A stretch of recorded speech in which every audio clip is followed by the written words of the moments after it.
Ito, hindi ako nagpaalam kay Kitty, pero sabihin ko na sa inyo, nung isang beses na magkasama kami sa pagbisita doon sa loob ng ICC Detention Unit, sinasabihan ko na yan sila lahat bago pumasok, huwag kayo umiyak doon sa loob. Huwag kayo umiyak kasi magagalit yan.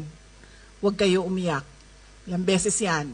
Isang beses, kasama ko si Kitty, hindi nakapagpigil. Kasi siya naman ay malapit talaga kay Pangulong Duterte. In fact, hanggang ngayon, pag merong pagkakataon, ay tumatabi pa din sa tulog si Kitty sa aming tatay. So umiyak.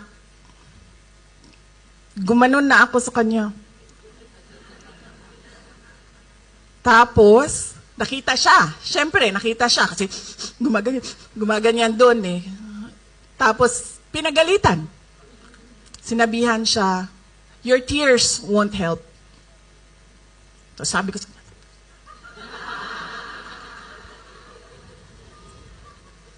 ganun siya.